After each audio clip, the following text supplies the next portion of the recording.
자, 안녕들 하세요. 하도 오래간만에 와갖고 낯설고 막 그래요. 그렇죠? 2주일 동안 잘 계셨나요? 날씨가 많이 풀려졌죠? 이제 큰일 났어요. 졸음의 계절이 돌아왔으니까. 금방 이제 시험 원서 접수 얼마 안 남았죠? 이래야 긴장을 하죠. 8월달이니까. 자, 214쪽에 나와 있는 부과 징수 마무리 간단하게 하면은요. 자, 214쪽. 자, 부가 징수다 그랬으면은 다 우리가 개강날 배웠던 내용들입니다. 어떤 것들이냐? 제일 먼저 우리가 이 재산세다 그랬으면 뭐가 나옵니까? 과세 기준일.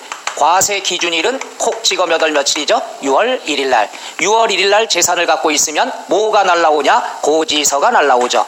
고지서 날라오는 걸 무슨 징수라 얘기하죠? 보통 징수가 되죠. 그러면 이러한 보통 징수할 때 기간은 7월달 아니면 몇 월달이죠? 9월달이죠. 8월은 안 되고. 따라서 과세 대상 5개 중에서 토지만 9월달이에요. 몇 월달? 9월달. 따라서 9월 16일부터 9월 30일까지 요 기간을 무슨 기간이라고 그러죠? 납부 기간이라 얘기합니다. 해서 과세 대상 5개 중에서 토지만 9월달에 거둬요. 혼자 튀니까 시험에 곧잘 나온다는 얘기죠. 그러면 뭐가 있습니까? 뭐가 있죠? 건축물이 있다. 선박이 있다. 항공기가 있다. 요건 몇 월달에 걷죠? 7월달에 걷는다는 얘기죠. 그럼 우리가 항상 보면은 7월달이다 그러면 7월 1일부터 걷는 게 아니죠? 1일부터 15일까지는 무슨 기간이 된다? 고지기간. 고지서 보내고 그 다음에 7월 16일부터 말일까지가 납부 기간이 된다. 우리 개강 첫날 때 다 배운 거예요. 그래서 7월달이다. 1일부터 내는 게 아니라 며칠부터? 16일부터. 그러니까 요게 정답인데 시험엔 요게 나올 수도 있다는 얘기죠. 실제도 그랬었고요. 그 다음에 주택. 주택이다 그랬으면은 2번 나눠냅니다. 주택은 서민들이 먹고 자는 공간이기 때문에 세금을 한꺼번에 안 걷죠. 따라서 2분의 1은 7월 달에 걷고요. 2분의 1은 몇 월 달에 걷죠? 9월 달에 걷는다는 것 알아두시면 되겠죠. 이걸 납부 기간. 그러면 고지서를 보내는데 고지서는 언제까지 가야 되느냐? 그러면 7월 16일부터 낸다. 그럼 요 날을 우리가 납부 개시일이라고 얘기하죠. 그러니까 언제부터 돈 걷는다는 얘기죠? 16일부터 걷어요. 그럼 16일을 뭐라고 얘기하느냐? 납부 개시일이라고 그러죠. 그럼 고지서는 언제까지 보내야 되느냐? 5일 전까지 보냅니다. 며칠 전? 5일 전은 언제까지냐? 개시일로부터 5일 전. 그러니까 납부 개시 며칠 전? 5일 전까지 고지서 보낸다는 얘기죠. 꼭 요 내용도 알아두셔야 됩니다. 자, 교재 나와 있는 것 214쪽에 나와 있는 것. 자, 나왔죠? 1번 과세 기준일 콕 찍어 몇 월 며칠? 6월 1일. 납세지. 납세지는 여태 취득세 등록면허세 똑같습니다. 물건에 대한 거니까 물건이 있는 곳 어디가 되죠? 소재지라고 얘기하죠. 부동산이면 부동산 소재지가 되는 거고, 그 다음에 3번 징수방법 보통 징수 고지서 보내는데 괄호 2번 나왔죠. 자, 납세 고지서는 늦어도 언제까지 발급해야 된다? 납기 개시 며칠 전? 5일 전까지. 납기 개시 5일 전까지.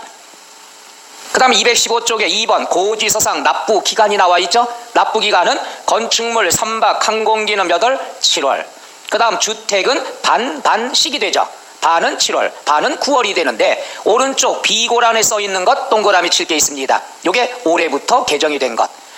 작년까지는 10만 원 이하다. 10만 원 이하다. 요거 주택 납부세액이 10만 원 이하면은 따로 2번 걷지 않고 5만 원 걷지 않고 7월 달에 일괄 징수합니다. 얼마 이하? 10만 원. 요게 올해부터 곱빼기로 올랐습니다. 얼마로 바뀌었다? 20만 원으로 바뀌었다는 것. 올해부터 개정된 거예요. 그러니까 금액이 20만 원까지는 나누기 2가 아니라 몇 월 달에 일괄 징수한다? 7월 달에 한꺼번에 걷어요. 그러니까 10만 원이었다. 이제 결국 집값이 많이 올라가기 때문에 20만 원으로 올라간 거란 얘기죠. 그래서 10만 원이었던 게 올해부터 얼마로 바뀌었다? 20만 원. 20만 원 이하면 2번에 나눠 걷지 않고 몇 월 달에 일괄 징수한다? 7월 달에. 그거 하나 따끈따끈한 거. 그 다음에 토지는 몇 월 달이라고 그랬죠? 9월 달이 되는데 항상 시험에 토지가 몇 년 전에 이렇게 나왔죠. 9월 16일부터인데 9월 1일부터다. 이렇게 유치하게 나온 적이 있습니다. 그런 게 너무 좋죠. 그 다음에 3번 수시부가 됐고요. 4번 비출 소액 징수 면제. 소액 징수 면제다 그러면 우리가 뭘 뜻한다고 그랬죠? 고지서 한 장을 인쇄하면서부터 발송할 때까지 얼마가 들어가느냐? 2,000원이 들어가죠. 따라서 고지서 한 장당 납부 징수할 세액이 2,000원 미만이면은 걷어봐야 적자가 되겠죠. 따라서 과세표준 곱하기 세율 하니까 산출세액이 1,500원 나왔다. 1,500원 거들라고 2,000원에 고지서 들어갈 필요가 있다 없다? 없다. 이럴 때는 액수가 적으니까 소액 징수를 어떻게 한다? 면제한다. 액수가 적은 것은 여기서 말하는 소액이라는 것은 얼마 기준이 된다? 2,000원 미만이라는 것 알아둬야 되겠죠. 그래서 고지서 한 장당 징수세액이 2,000원 미만이면은 징수하지 않는다. 그 다음 맨 밑에 핵심 클릭이라고 나온 게 있죠. 이건 뭐냐 하면은 취득세는 50만 원까지는 취득세 면제가 되죠. 재산세는 고지서 한 장당 2,000원 미만이면 면제가 되죠. 따라서 취득세, 재산세는 면제 제도가 있습니다. 그런데 등록면허세는 수수료라서 공짜가 없습니다. 6,000원이 안 돼도 최소한 얼마를 받는다? 6,000원 받는다. 이 세 가지는 꼭 비교를 잘해야 됩니다. 취득세, 재산세는 공짜 제도가 있지만 등록면허세는 공짜 제도가 있다 없다? 없다. 끝. 이러면 되죠. 자, 뒤로 넘어가서 다 배운 겁니다. 216쪽 4번 분할 납부가 있죠. 분납이다 그랬으면은 분납이라고 그러면 조건이 두 개가 있어야죠. 첫째, 납부세액이 얼마 초과할 때? 500만 원 초과할 때. 몇 번에 나눠냅니까? 2번에 나눠내는 게 분납이죠. 그럼 여기서도 개정된 게 올해부터 하나가 있죠. 500만 원 초과되는 건 변동이 없는데 과거에는 45일 이내였던 것이 2개월 이내로 개정이 됐습니다. 언제부터? 2018년 올해부터. 그러니까 거기에 나와 있는 게 1번 됐고 2번 됐고 3번 됐고 4번 보세요. 분할납부세액이다 그랬으면은 좀 이따 계산하고요. 1번 먼저 볼까요? 1번 신청 적격자 나와 있죠. 어떤 사람만 분납을 신청할 수 있느냐? 납부세액이 얼마 초과? 500만 원 초과. 찾았나요? 그 다음에 납부세액의 일부를 몇 개월 이내에 분할납부할 수 있다? 2개월. 그게 2개월에 동그라미 치죠. 그래서 이따가 우리가 국세도 배우겠습니다만은 다 똑같아졌어요. 분납기간이 지방세만 45일이었던 것이 국세랑 똑같이 몇 개월로 바뀌었어요? 2개월. 그러니까 분납기간은 종부세, 양도소득세, 그 다음 재산세 똑같이 몇 개월 이내에? 2개월 이내 냅니다. 이게 무슨 말이냐? 한번 해볼게요. 두 가지 경우가 있어요. 900만 원이다. 900만 원이면 일단 예를 들어 뭐 할까요? 그럴까요? 건축물 할까요? 건축물은 납기가 16일부터 말일까지죠. 7월. 그러면 7월 말일 날 일단 얼마를 내죠? 500만 원. 기본이 500만 원이에요. 그런 다음 초과한 400만 원은 몇 개월 이내 내면 되죠? 2개월. 2개월이다 그러면 요거부터 2개월이니까 8월, 9월. 언제까지? 9월 30일까지 내면 되는 거예요. 1,000만 원까지는 이렇게 해요. 500만 원 기본값입니다. 그런데 1,000만 원을 초과했다. 예를 들어서 뭐 3,000만 원이다. 3,000만 원이면은 7월 말일 날 50%를 먼저 내요. 50% 반반씩. 그럼 여기 얼마가 되죠? 1,500만 원이고 9월 말에 또 얼마 내면 되죠? 1,500만 원 냅니다. 그러니까 1,000만 원 이하면은 500만 원이 기본이고 초과되는 것은 2개월 이에 내는 거고 1,000만 원 초과됐으면은 어떻게 줘라? 반반씩 나눠내면 되죠. 그것이 217쪽에 나와 있는 박스 4번의 분납세의 경우죠. 1,000만 원 이하다 그러면 500만 원 먼저, 초과액은 2개월 이내. 1,000만 원 초과하면 반반 50% 이렇게 나눠낸다. 끝. 이러면 되죠. 그 다음에 물납제도다 그랬으면은 요번에 2017년에 출제가 됐으니까 큰 의미가 없습니다. 간단하게 볼게요. 절차. 물납이라는 건 조건이 있습니다. 얼마 초과돼야 되죠? 1,000만 원 초과돼야 돼요. 그 다음에 어느 걸로 납부할 수 있느냐? 관할구역 안에 있는 부동산만 물납이 가능하다. 관할구역 안에 있는 것만. 근데 절차가 이렇게 되죠. 첫째, 물납을 신청을 합니다. 신청을 하면은 허가를 해주든지 불허가 해주든지 합니다. 그럼 허가 받았으면 그대로 물납을 하면 끝나게 되겠죠. 근데 불허가를 받았다. 불허가는 어떨 때냐? 이걸 동구청에서 받았는데 물납을 신청을 했어요. 동구청에 있는 걸로 냈는데 이게 매매도 힘들고 관리하기도 비용이 많이 들어가요. 불편하다는 얘기죠. 이럴 경우에 야, 너 이거 말고 다른 부동산으로 낼 수 없냐? 불허가 해줘요. 그럼 불허가 해주면은 변경 신청을 하면 돼요. 알았어. 내 우리 아파트 갖고 낼게. 변경 신청 가능합니다. 신청을 하면 여기에 대해서 허가를 해주면 물납을 해주면 끝나게 되죠. 그러다 보니까 신청은 10일 전까지 합니다. 며칠 전? 10일 전. 그럼 신청을 받은 다음에 5일 이내에 통지를 해줘야 돼요. 근데 불허가 받았으면은 또다시 10일 이내에 변경 신청합니다. 그 다음 5일 이내에 허가 불허가를 내줘요. 그 다음에 납부하다 보니까 절차상 이 날짜 몰라도 됩니다. 절차가 벌써 30일 걸린다는 얘기죠. 그러면은 7월 말이 됐는데 이걸 넘게 낼 수도 있다는 얘기죠. 그래서 물납을 한 경우에는 이런 절차 때문에 납부기간을 지날 수가 있다는 얘기죠. 지나도 납기 내에 납부한 걸로 간주합니다. 따라서 가산세 적용이 된다 안 된다? 안 된다 해서 가산세 가산금 적용이 안 된다는 것. 자, 이러한 것이 217쪽에 나와 있는 물납제도 나와 있죠. 1번 밑줄 납부세액이 얼마 초과돼야 됩니까? 1,000만 원. 두 번째 줄에 어떤 것으로만 물납을 허가할 수 있다? 관할 구역 안에 있는 부동산에 대해서만. 그 다음에 2번 물납 신청은 1번 물납하려고 하는 자는 첫째 줄 끝에 납부기한 며칠 전까지 신청한다? 10일 전까지. 그럼 2번 신청을 받은 지방자치단체장은 며칠 이내 통지해 줘야 된다? 5일 이내에.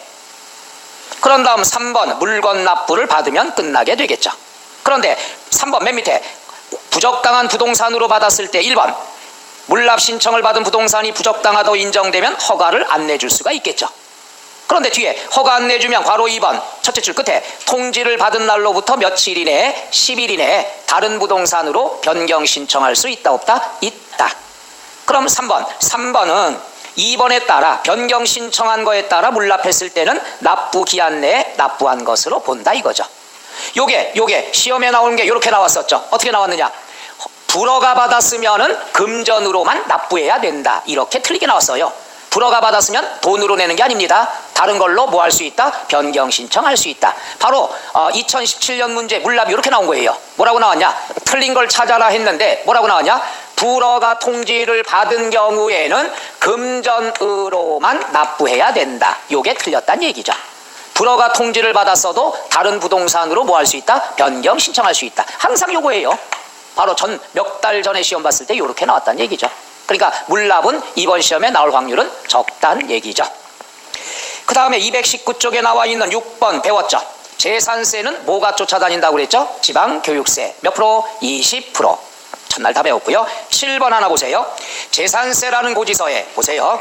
고지서를 보내는데 재산서의 고지서에다가 같이 나란히 기록할 수 있다. 이걸 세련된 말로 병기고지라고 합니다. 뭐라고 그래요? 병기고지. 나란히 고지서에 쓸 수 있다. 그럼 병기고지, 재산세 고지서란에다 같이 쓸 수 있는 건 하나뿐이 없습니다. 뭐가 있느냐? 지역, 자원, 시설세. 그러니까 재산세 고지서에 같이 나란히 기록할 수 있는 세금은 뭐뿐이 없다? 지역, 자원, 시설세. 조건이 있습니다. 조건은 재산세와 납기가 같을 경우에만. 당연하죠. 재산세가 7월이에요. 지역자원도 7월입니다. 그러면 한 장의 고지서로 보낼 수가 있겠죠. 그런데 재산세는 7월인데 지역자원 시설세가 9월이다. 납기가 다를 때는 병기고지할 수 있다 없다? 없다. 그러니까 조건이 두 개 나옵니다. 시험엔. 재산세 고지서에다 나란히 기록할 수 있는 조세는 뭐가 되죠? 지역자원 시설세. 어떨 때만 나란히 기록할 수 있다? 납기가 같을 때만. 이렇게 해주면 되죠. 그래서 7번 밑에 보면은 지역자원 시설세 납기와 재산세 납기가 같을 때는 재산세 고지서에 나란히 적어 고지할 수 있다. 거기까지가 끝. 자, 그럼 나와 있는 것 중에서 여러분한테 과제를 좀 내드릴게. 근데 과제 내드리면 하시나? 2주 동안 뭐 하셔?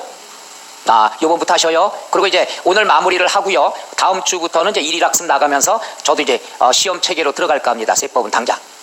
그래서 관리를 좀 여러분한테 해야 되니까 정신 차리고 세법만 빨리 해서 빨리 정리해 놓자 이거지. 다른 거 하려면 많으니까. 그래서 세법만큼은 3월부터 시험 체계로 들어갈 겁니다. 그리고 관리도 하고 숙제 체크도 하고 그 다음에 시간이 되시면은 내가 다른 방법을 해서 문제풀이도 하루에 한 4문제 5문제씩 매일 프린트만 나눠주고 뭐만 하라 그러면 공부 안 할 거 아니에요. 이 표정은 왜 이래? 그래서 그것도 여러분이 피곤해서 일찍 가고 싶다 그러면 나 혼자라도 촬영을 여기서 해가지고 올려놓을 테니까 문제풀이도 해보고 이런 식으로 좀 할까 합니다. 그래야 그렇게 관리가 들어가야지 세법 하나락도 좀 여유 있게 해나가지 않겠느냐. 2주 만에 하니까 맨날 표정이 낯설어요. 신선하고. 자, 220쪽부터 과제를 내드릴게. 하나씩 한번 해보세요. 1번 동그라미, 2번 동그라미, 3번 동그라미, 뒤에 넘어가서 5번 동그라미, 6번 동그라미, 6번? 우리 납세 의무자 배웠나요? 내가 물어보면 안 되는데 자꾸 물어보네. 8번 동그라미, 9번 동그라미. 됐나요?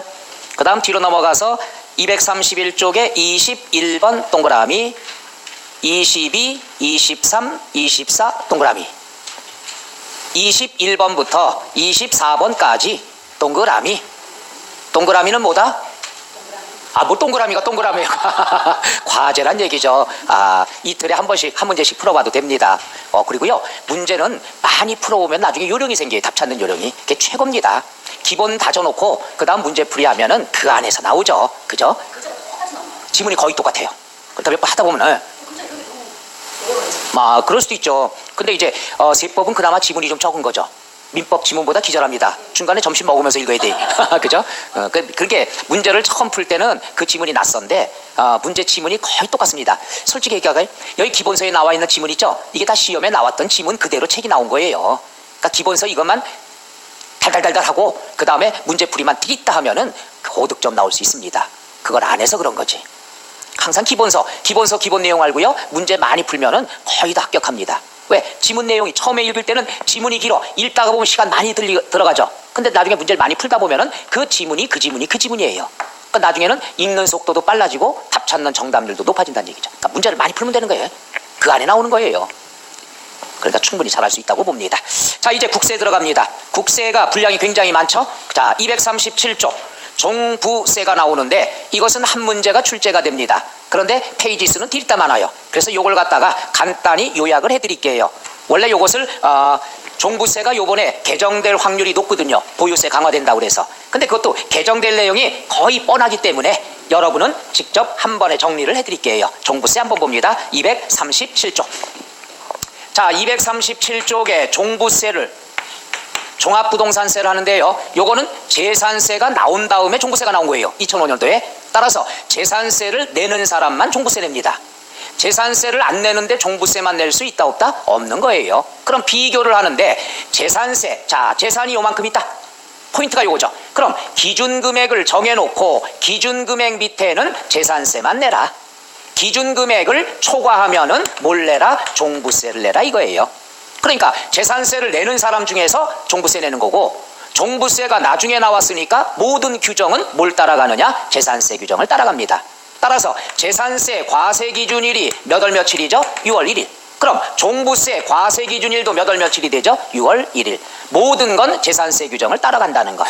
얘가 있어야 얘가 있다는 것. 요 개념은 먼저 알아두시면 됩니다. 그래서 재산 중에서 기준금액을 외우는 게 시험 문제 포인트예요. 얼마까지 재산세 내고 얼마를 초과해야 종부세 내느냐. 그러면 일단 과세 대상을 먼저 보는데요. 하기 전에 특징을 한번 볼게요.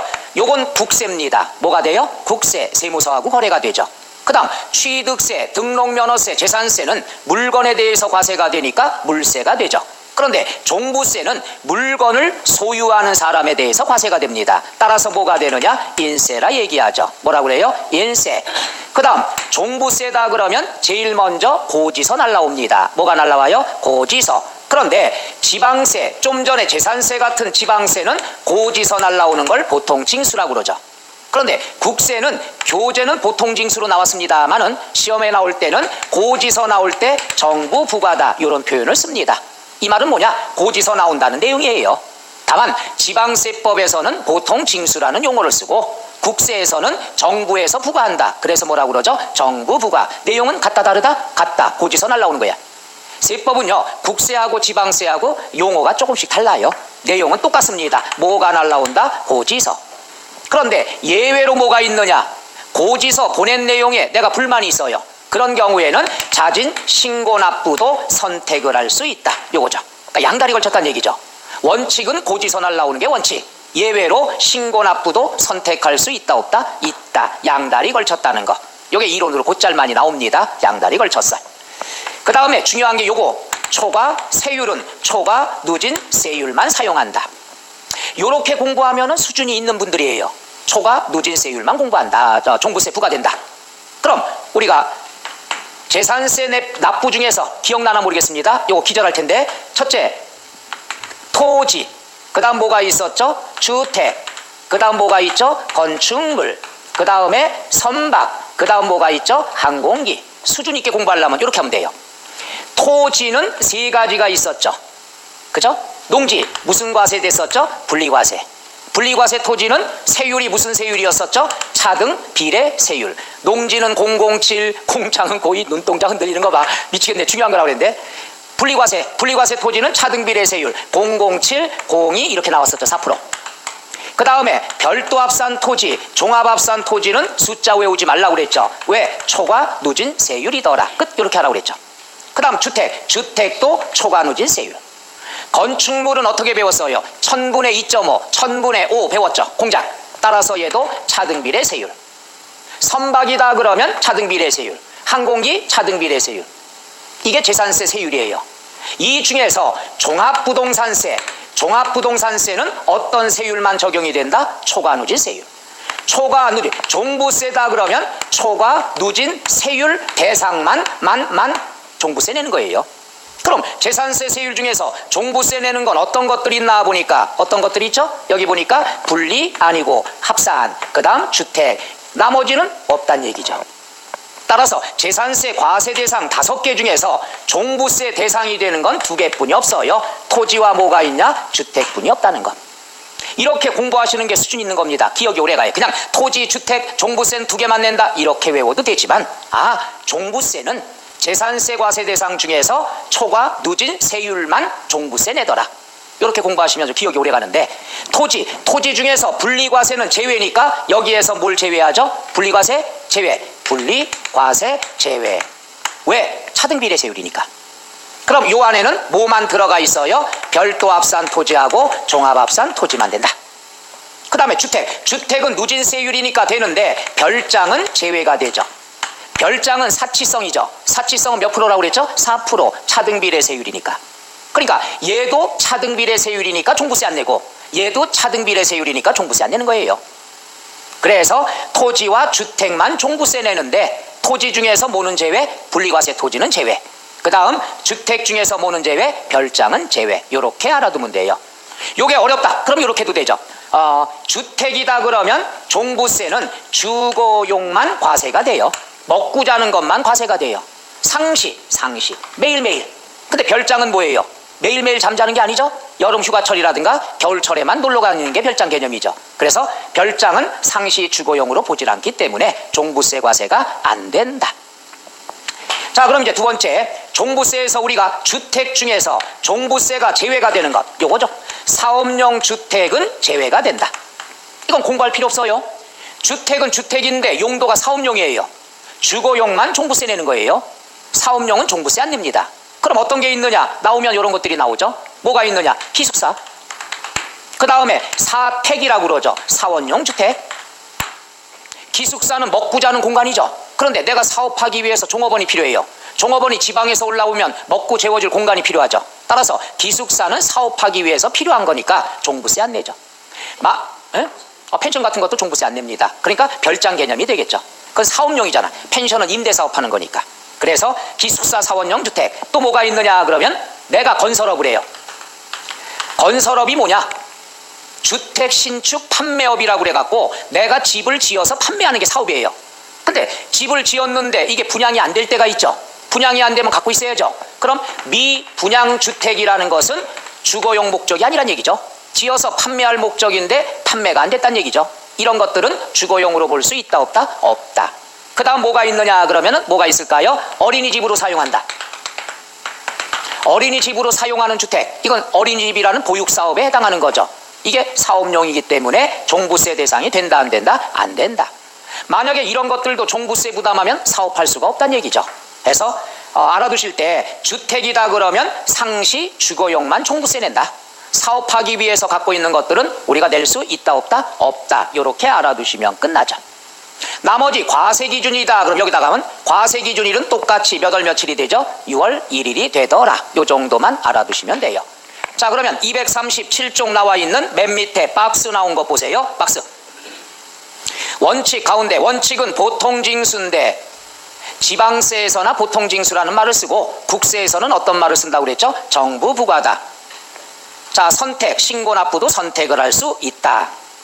그 다음 박스에 보면은요 2번에 동그라미 2번 밑줄 보유세, 동그라미 3번 사실주의과세, 동그라미 4번 인세, 마지막 7번에 무슨 세? 초과 누진 세율.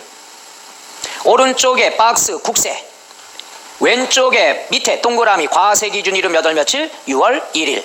재산세 과세 대상 중에서 두 가지만 과세가 되죠. 토지와 뭐만? 주택만.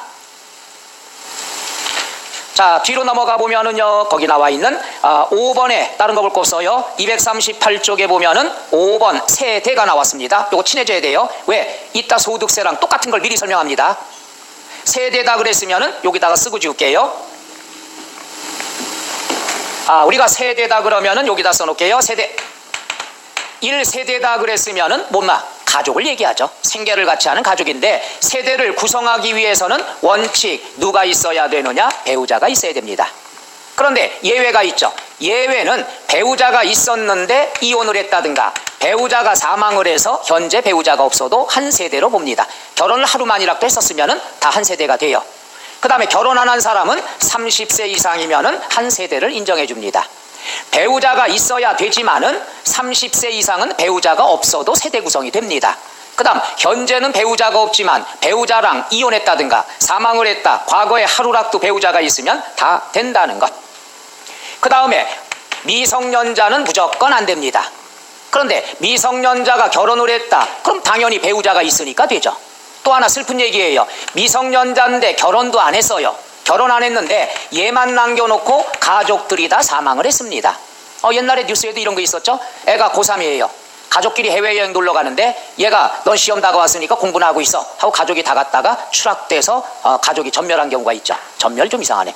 이런 경우에는 결혼 안 했지만 미성년자지만 가족들이 없으니까 한 세대 구성이 된다 안 된다? 된다는 얘기죠. 슬픈 얘기, 슬픈 얘기. 자, 그러면 1세대가 나왔으면 1세대 1주택 친해져야 되겠죠. 한번 해볼까요? 1세대 1주택. 한 가족이 집을 한 채 갖고 있으면 세법은 굉장히 이런 사람 좋아합니다. 한 가족이 집 한 채 갖고 있어. 투기 목적이 아니란 얘기죠. 이럴 때 혜택을 줍니다. 근데 우리가 알아둬야 될 것이 1세대 주택수를 계산할 때는 항상 주택수를 계산할 때는 합산을 합니다. 뭘 해야 돼요? 합산을 해요. 왜냐하면 한 가족이 집을 하나 갖고 있다. 그럼 가족 중에서 한 사람만 집을 갖고 있다는 얘기예요. 근데 아버지가 집이 있고 아들이 집이 있다, 한 가족이다. 그럼 1세대 몇 주택이 되는 거죠? 2주택이 되는 겁니다. 항상 주택수는 가족끼리 뭘 해야 된다? 합산을 해야 된다. 그러다 보니까 여기서 우리가 계산을 할 때 보면은 이럴 때가 있어요. 혼인을 했습니다. 뭘 했어요? 혼인. 혼인을 했으면은 자, 남자가 집이 하나 있어요. 여자가 집이 하나 있어요. 결혼했어요. 그럼 한 가족이 됐겠죠. 1세대 몇 주택이 되죠? 2주택. 이거 잘 보세요. 이따 양도소득세 배울 때랑 똑같습니다. 혼인을 해서 1세대 2주택이 됐으면 종부세 내야 되겠죠. 그럼 부담되니까 우리나라는 무슨 국가죠? 저출산 국가예요. 따라서 결혼을 했으면은 5년간 기회를 줍니다. 몇 년간? 5년간. 5년간은 종부세 신경 쓰지 말고 양도소득세 신경 쓰지 말고 각각을 1세대로 봅니다. 그럼 각각을 1세대로 보니까 1세대 1주택, 1세대 1주택 처리가 됩니다. 그래서 몇 년간은? 5년간은. 그래서 5년간은 종부세도 빠져나갈 수 있고 양도소득세도 비과세 받을 수 있습니다. 그래서 똑같아요. 5년이라는 거. 종부세도 5년. 그 다음에 양도소득세도 몇 년? 5년. 그 다음 뭐가 있느냐? 동거봉양. 동거봉양. 봉양은 어르신을 모시는 걸 봉양이라고 그러죠. 동거라는 건 한 집에서 모시는 거예요. 이게 무슨 말이냐?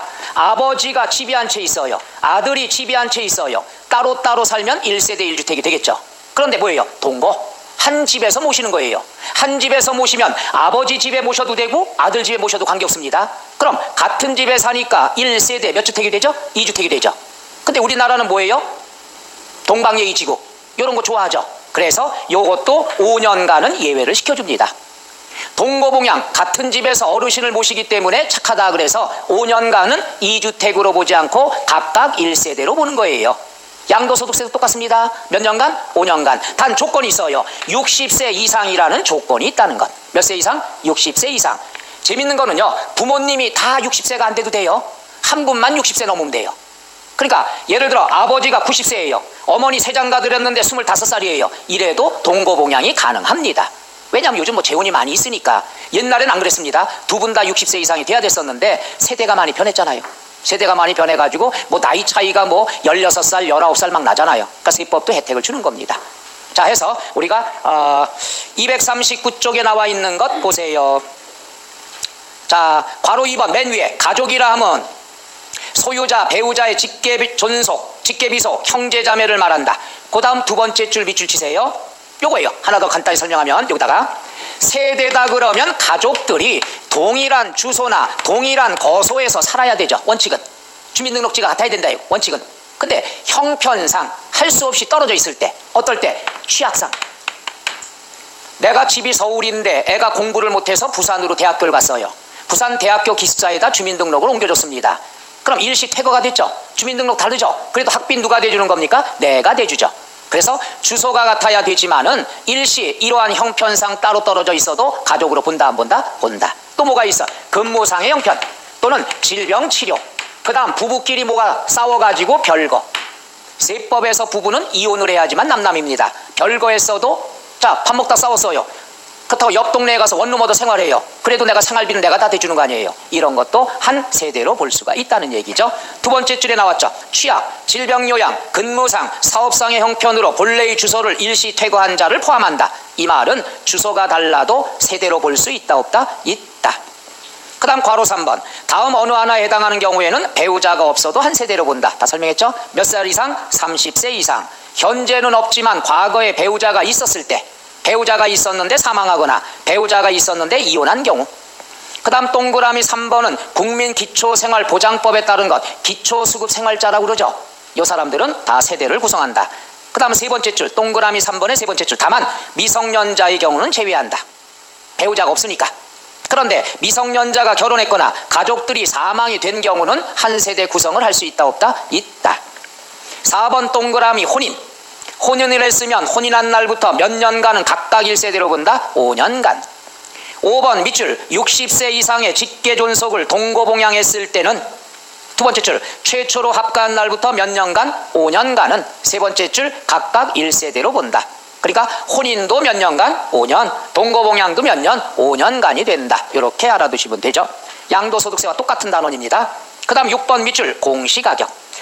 공시가격이다 그랬으면은 여러분이 지방세에서 배웠던 시가표준액과 같은 개념이 돼요. 1년에 한 번씩 정하죠. 정해가지고 어떻게 됩니까? 현수막 걸어놓죠. 공시가격 열람 및 공시지가 열람 및 이의신청 기간에서 나오죠. 이건 1년에 한 번 결정합니다. 매년. 언제? 상식적으로 알아두시면 1월 1일 날 결정을 합니다. 그리고 5월 달쯤에 시장군수가 발표를 합니다.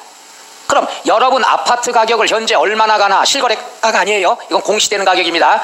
이런 걸 알고 싶으면 사이트 들어가면 되는데 홈택스, 이택스, 위택스 들어가도 되지만 얘는 따로 사이트가 좋은 게 있어요.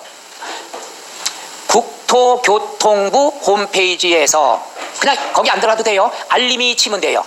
무슨 알림이냐? 요런 건 상식으로 알아두세요.